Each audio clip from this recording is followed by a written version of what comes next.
ठीक है, तो आज हमको करना है जेनेटिक्स। तो जेनेटिक्स देखते हैं सबसे पहले कि जेनेटिक्स होती क्या है। तो genetics is a branch of biology involved with the study of heredity. It's biological process, the study of genes, genome, cell cycle, heredity, inherit genes and lot. मतलब एक हमारी एक इसकी ब्रांच है, मतलब जेनेटिक्स जो है एक बायोलॉजी की ब्रांच है जिसमें हम क्या पढ़ते हैं, हेरिडिटी पढ़ते हैं, ठीक है, और जीन्स के बारे में पढ़ते हैं, जीनोम पढ़ते हैं, और जीन्स कैसे इनहेरिट होती हैं वो सारा कुछ पढ़ते हैं। तो आप सबसे पहले पूछोगे ये हेरिडिटी क्या होती है, ठीक है। तो हेरिडिटी हम ऐसे कह सकते हैं, study of inheritance and variation, ठीक है। हेरिडिटी क्या होती है, study of inheritance and variation. फिर दो नए वर्ड आ गए कि इनहेरिटेंस क्या होता है। अभी तक हमने हेरिडिटी नहीं पता था कि हाँ भाई हेरिडिटी क्या होता है। हेरिडिटी में भी दो नए शब्द आ गए।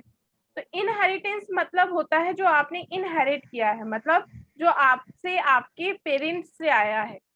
ऐसे कैरेक्टर जो आपसे किस में आए हैं, आपके पेरेंट्स से आए हैं, ठीक है। जैसे बोलते हैं कि आपका आई कलर आपकी मदर जैसा है, या आपके हेयर कलर आपकी मदर जैसा है, या आपके हेयर के टेक्सचर फादर जैसा है ना। सब होता है ना, हेयर का टेक्सचर, हेयर का कलर, आई का कलर, आपकी हाइट, आपकी आपका जो स्किन कलर होता है वो, ठीक है। सब कुछ जो होता है वो हम अपने फादर या मदर से इनहेरिट करते हैं। क्योंकि अभी जस्ट अपन ने सेल डिवीजन में देखा है कि अपन एक नया सेट ऑफ क्रोमोसोम लेते हैं अपने अंदर, जिसमें क्या होता है, कुछ मदर का होता है, कुछ फादर का होता है।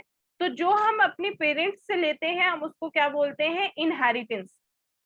मतलब जितना हम अपने पेरेंट्स से सिमिलरिटी रखते हैं इनहेरिटेंस, और जितना हम अपने पेरेंट्स से अलग दिखते हैं, है ना, उसको क्या बोलते हैं, वेरिएशन।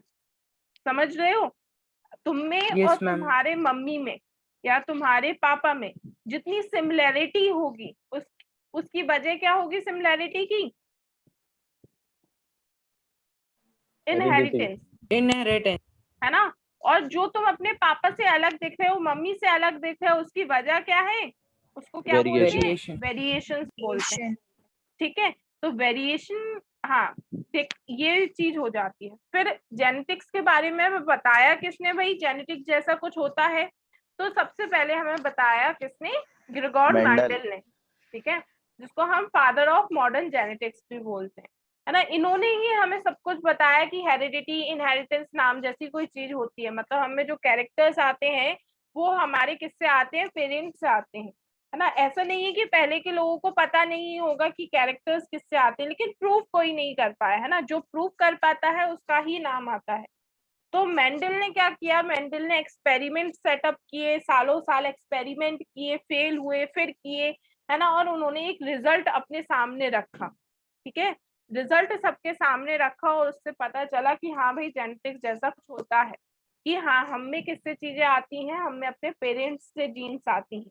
जो कैरेक्टर्स आते हैं वो किससे आते हैं, पेरेंट्स से आते हैं, और कहीं से नहीं आते, ठीक है। ये सबसे पहले हमें मेंडल ने बताया था, इसलिए हम उनको फादर ऑफ मॉडर्न जेनेटिक्स बोल देते हैं। Variation, as the name suggests, is the amount of dissimilarity that exists in between children and their parents, ठीक है, पेरेंट्स,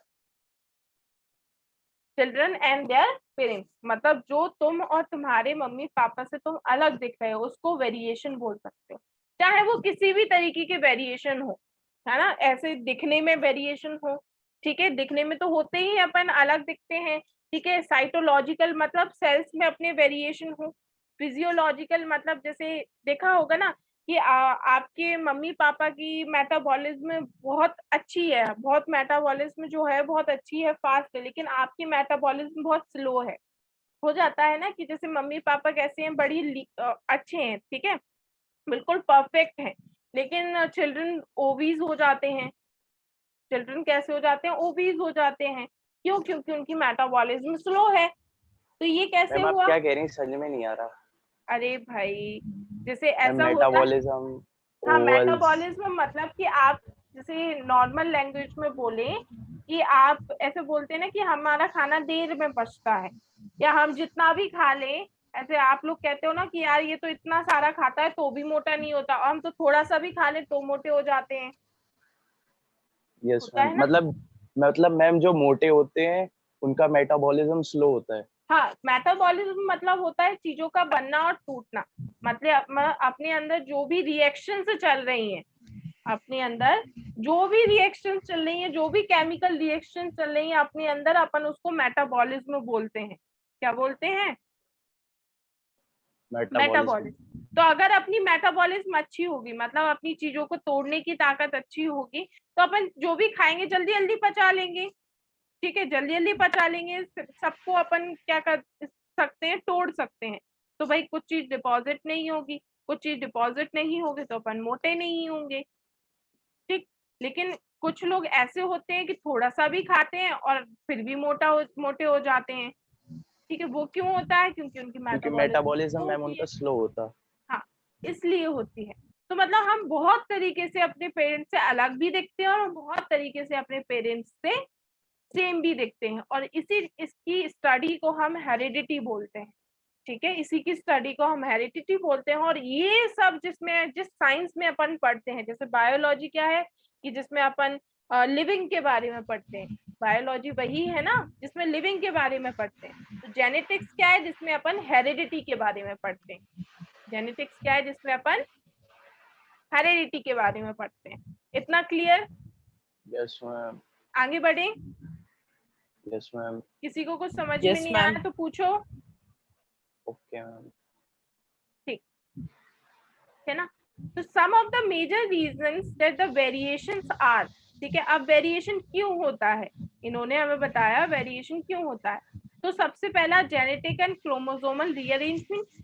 ठीक है, जो हमारे अंदर जीन्स हैं या जो हमारे पेरेंट्स के अंदर जीन्स है, जब वो हमारे में आ रही होंगी तो उसकी वजह से जो चेंज हुए है ना, उनका रीअरेंजमेंट हुआ कि वो रीअरेंज हो गए, उसकी वजह से चेंज आ गया।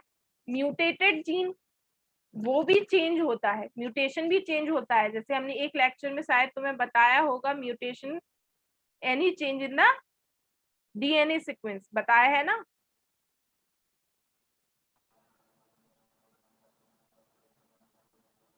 मतलब जो अपने अंदर बेस का सीक्वेंस है, हमें पता है ना डीएनए में बेस का सीक्वेंस होता है, यस न्यूक्लियोटाइड मैम। अरेंज होते हैं, उसमें बेसेस होते हैं। तो एक सीक्वेंस होता है, उसके बेसिस पर क्या होता है, अपने में जो भी कैरेक्टर्स हैं, जो भी सब उन्हीं की वजह से होता है। ठीक है।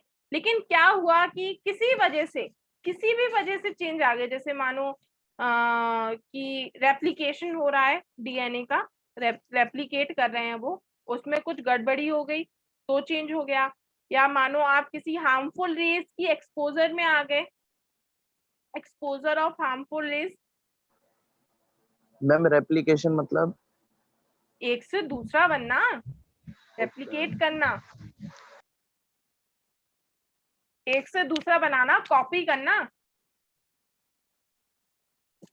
ठीक है ना। जैसे अपन बोलते हैं ना हमने फोटो कॉपी कर ली, तो उसको अपन यस मैम ऐसे भी समझ बोल गया। सकते हैं कि हमने रेप्लिका बना लिया। समझ रहे हो, वर्ड्स का खेल है बस। रेप्लिकेशन मतलब कॉपी। Yes ma'am. यस ठीक। मैम।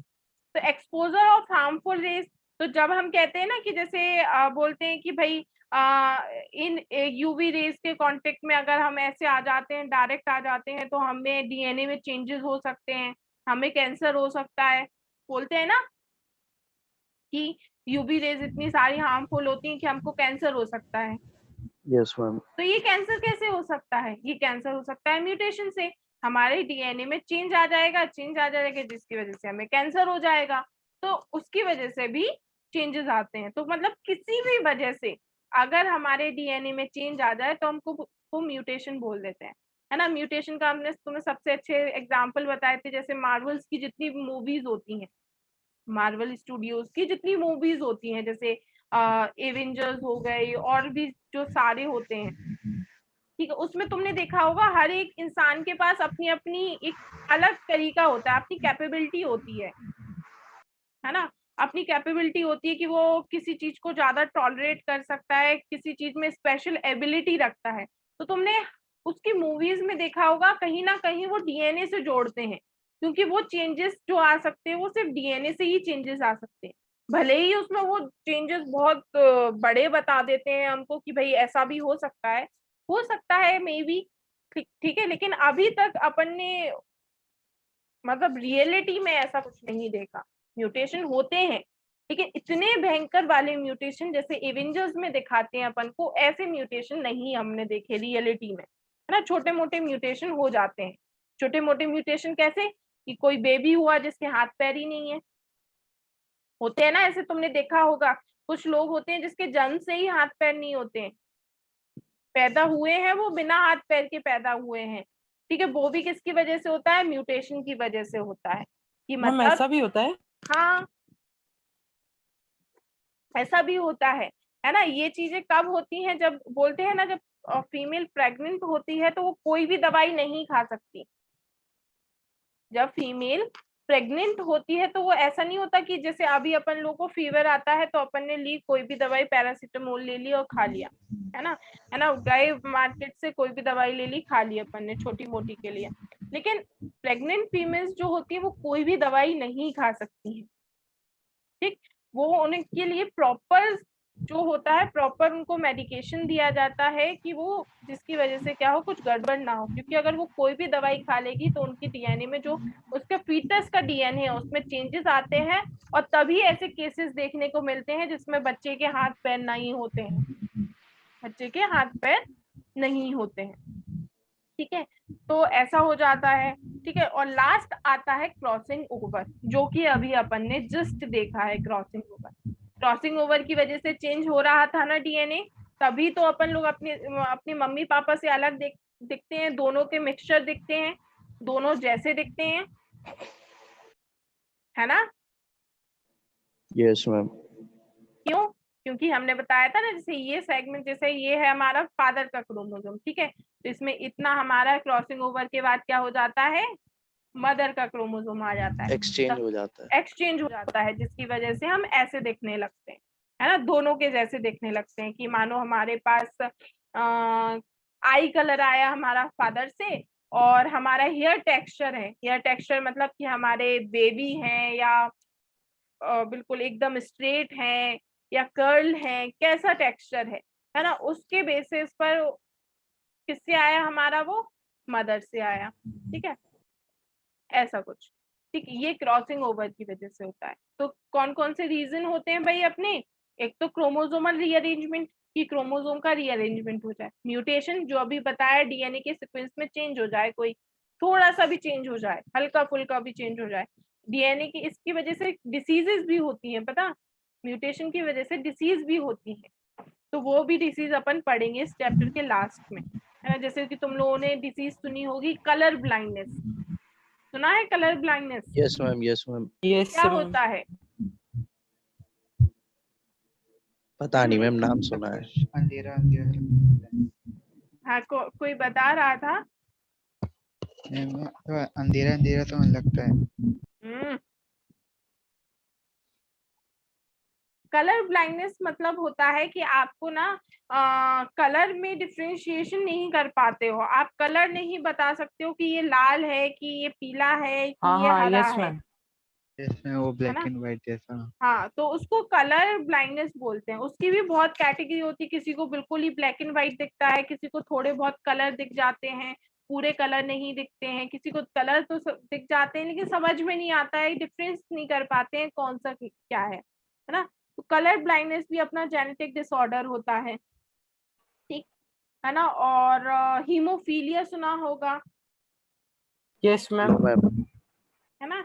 हीमोफीलिया को रॉयल्स डिसीज बोलते हैं। कौन सी डिसीज? रॉयल्स डिसीज बोलते हैं। अब रॉयल्स डिसीज क्यों बोलते हैं? क्योंकि ये क्वीन एलिजाबेथ की फैमिली में चली हुई आ रही है। क्योंकि ये जो जेनेटिक डिसीज होती है ना, ये क्या होती है, फैमिली में रन करती हुई चली जाती हैं, पीढ़ी दर पीढ़ी आगे बढ़ती हुई चली जाती हैं, ठीक। ऐसा नहीं है कि हम में ये हो जाएंगे, हम में भी हो सकती है लेकिन बहुत कम चांसेस होते हैं।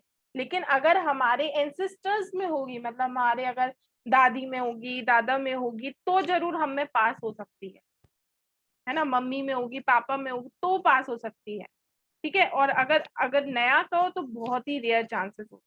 तो ये क्वीन एलिजाबेथ की फैमिली में रन करती हुई आ रही है, इसलिए हम उसको रॉयल्स डिसीज बोलते हैं। इसमें क्या होता है, इसमें जो क्लॉटिंग वाली प्रोसेस होती है ना, क्लॉटिंग मतलब अपना कट लग जाए अपन को तो ब्लीडिंग होने लगती है, लेकिन थोड़े टाइम बाद वो ब्लीडिंग रुक भी जाती है। रुक जाती है कि नहीं रुक जाती, कि ब्लीडिंग होती ही रहती है? यस मैम, रुक जाती है। रुक जाती है थोड़ी देर बाद। लेकिन जाती है। हीमोफीलिया में क्या होता है, वो रुकती ही नहीं है। जब तक इंसान मर ना जाए तब तक वो रुकती ही नहीं है ब्लीडिंग। ठीक है, उसमें क्लॉटिंग नहीं होती है, मतलब वो जो ब्लीडिंग रुकने वाली प्रोसेस होती है ना बॉडी में, वो एब्सेंट हो जाती है। मैम मतलब छोटा सा भी कट लग गया तो वो पूरी बॉडी का खून निकल जाएगा? हाँ, थोड़ा भी अगर इंजरी हो गई तो ब्लीडिंग होती है। इसलिए इस फैमिली के जो ये वाली डिसीज जो होती है ना, ये फीमेल से मेल में आती है लगभग। ठीक है, वो समझाएंगे। तो इसके लगभग जो मेल्स हैं वो क्या हो जाती है स्टार्टिंग में ही, क्योंकि देखो चोट तो लगेगी, चोट तो आपको लगेगी, किसी ना किसी स्टेज पे तो चोट तो आपको लगेगी। यस मैम, मैम लगती ही है हर बार। ठीक है, तो इसकी वजह से क्या होता है, डेथ हो जाती है। जब तक ब्लीडिंग होती है, जब तक अपनी बॉडी में ब्लड है। ठीक है, तो ये कुछ हो जाती है। बहुत सारी ऐसी जेनेटिक डिसीजेस होती हैं, है ना, जेनेटिक डिसऑर्डर्स होते हैं जो हम पढ़ेंगे, है ना। टर्नर सिंड्रोम पढ़ेंगे, ठीक, और क्लाइनेफेल्टर सिंड्रोम पढ़ेंगे कि ये क्या होते हैं। ठीक, तो अभी अपन आगे धीरे धीरे उसको देखते जाएं। तो अब आ जाता है law of inheritance by Gregor Mendel. जो मेंडल थे उन्होंने क्या कुछ लॉ ऑफ इनहेरिटेंस दी, जैसे अपनी लॉज नहीं पढ़ लेते हैं अपन, मतलब एक प्रिंसिपल बना देते हैं, है ना, एक कोई रूल्स बना देते हैं कि हाँ भाई ये रूल्स है। तो ऐसे ही मेंडल ने लॉज बताई थी कि हाँ भाई ये ऐसी ऐसी लॉज हैं इनहेरिटेंस के लिए। ठीक, तो उसमें इन्होंने 3 लॉ बताई थी। कितनी लॉ बताई थी? 3 लॉ बताई थी। मतलब इन्होंने अपने काम में 3 लॉ बता दी थी, लेकिन इनके नाम से एक ही लॉ जानी जाती है, लॉ ऑफ डोमिनेंस। ठीक है, तो मेंडल ने 7 साल काम किया था। कितने साल काम किया था? 7 ईयर। किस पर काम किया था? गार्डन पी पर, पाइसम सेटाइवम पे। ठीक है, गार्डन पी पर इन्होंने काम किया था, और इन्हीं से इन्होंने जितनी भी लॉ थी इसी से इन्होंने बताई थी।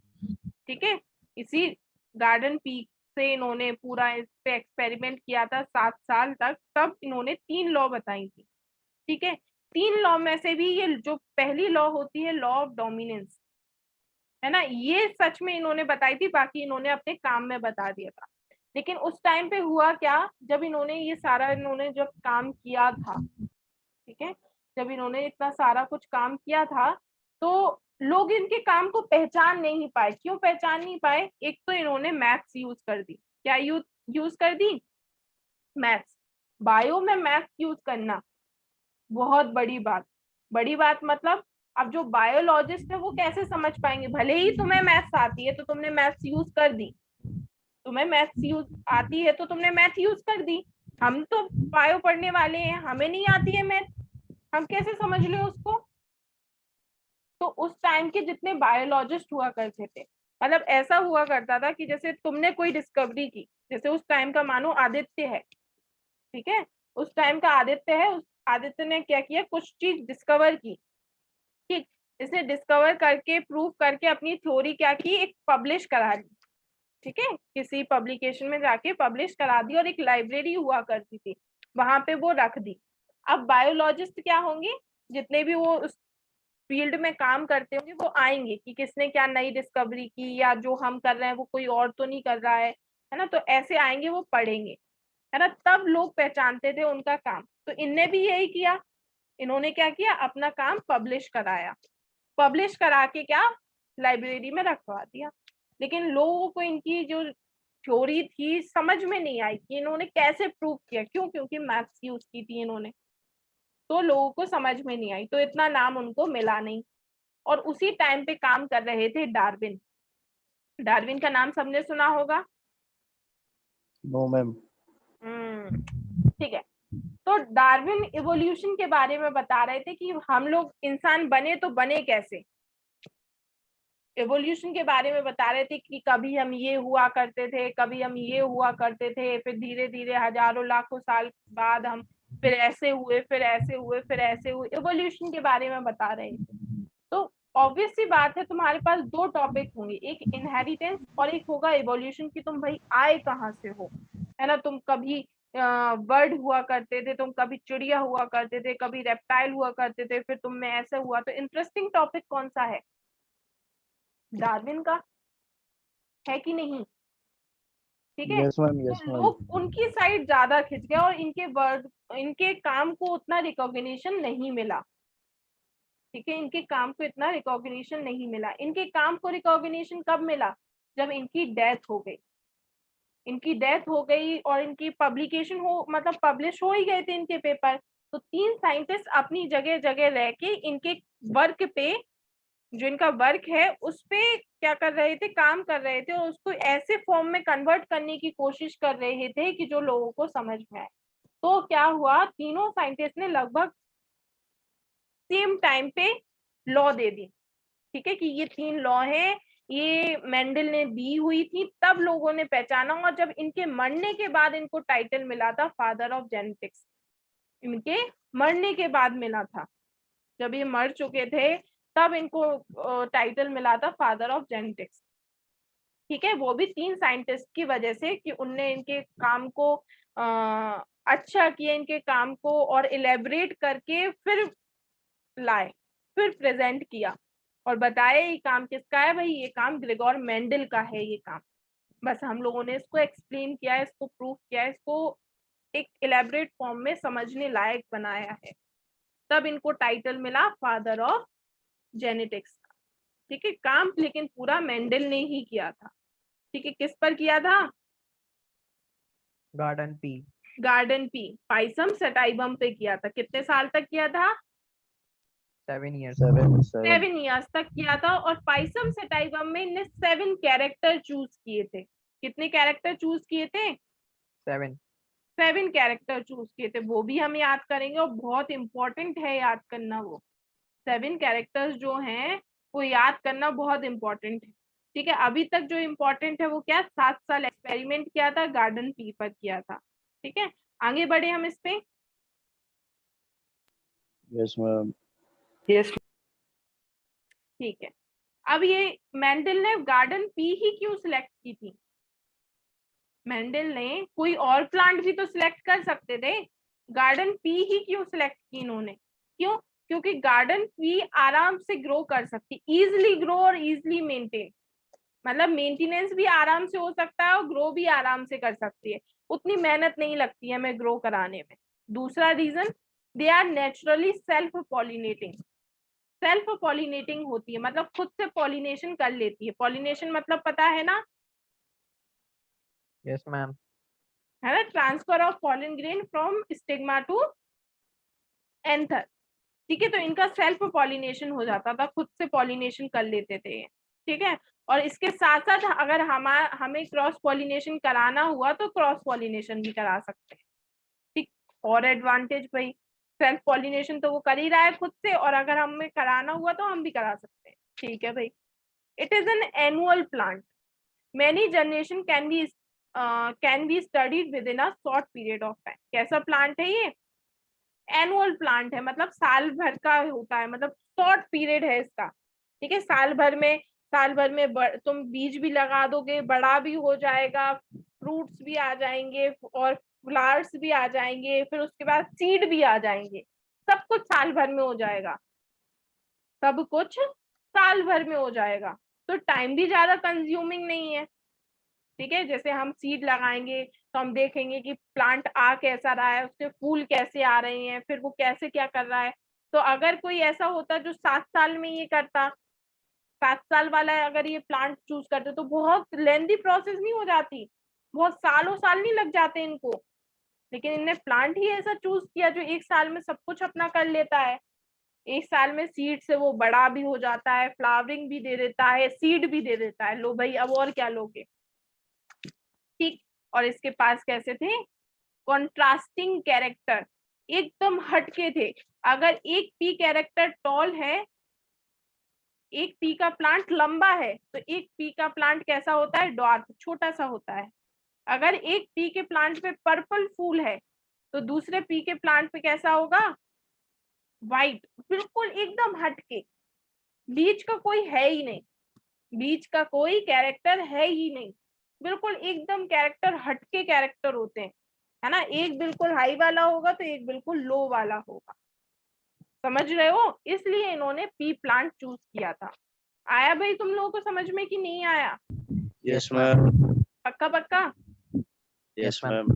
ठीक है, तो ये हमारा कुछ इंट्रो था, मतलब समझ सकते हो कि हाँ ये अपन पढ़ने वाले हैं।